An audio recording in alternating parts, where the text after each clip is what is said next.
কালকের ভিডিওটি দেখার পরে অনেকেই কমেন্ট করে জানতে চাইছেন যে ডাক্তারবাবু নুন তো কম পরিমাণে খেতে বললেন, কিন্তু আমাদের নিত্য প্রয়োজনীয় নুনের ন্যূনতম শারীরিক চাহিদা কতটা, অর্থাৎ কতটুকু না খেলেই নয়।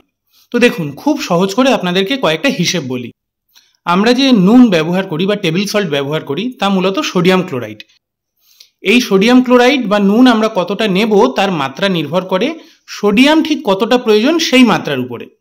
গবেষণায় দেখা গেছে একজন পূর্ণবয়স্ক মানুষের দৈনিক ন্যূনতম 500 মিলিগ্রাম সোডিয়ামের প্রয়োজন, যেটা মেটানোর জন্য ওই ছোট চা চামচের হাফ চামচ মানে অ্যাপ্রক্স ধরুন 1.5 থেকে 2 গ্রাম নুনই আমাদের শরীরে অপরিহার্য। অর্থাৎ ওইটুকু না নিলে আবার খারাপ, তার থেকে নানা রকম সমস্যা দেখা দিতে পারে। কিন্তু আমরা যদি হাইপারটেনসিভ বা উচ্চ রক্তচাপযুক্ত রোগীর ক্ষেত্রে বলি, সেক্ষেত্রে তার দৈনিক সোডিয়ামের আপার লিমিট বা সর্বোচ্চ মাত্রা যা তিনি নিতে পারেন তা হলো প্রায় 1500 মিলিগ্রাম বা ওই 1.5 গ্রাম মতন। মোটামুটি ছোট চা চামচের 1 চামচ নুন বা 3 গ্রাম মতো নুনে কিন্তু এই 1.5 গ্রাম সোডিয়াম পাওয়া যায়।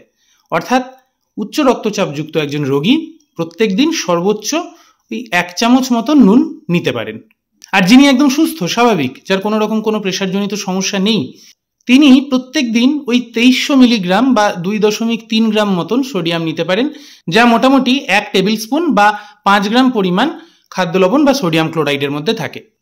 অর্থাৎ সহজ করে বলতে গেলে নুনের ন্যূনতম দৈনিক চাহিদা হাফ চা চামচ, হাইপারটেনসিভ রোগীরা 1 চা চামচের বেশি নুন নেবেন না, এবং একজন সুস্থ স্বাভাবিক পূর্ণবয়স্ক মানুষও 1 টেবিল স্পুন বা 5 গ্রামের বেশি নুন দৈনিক নেবেন না।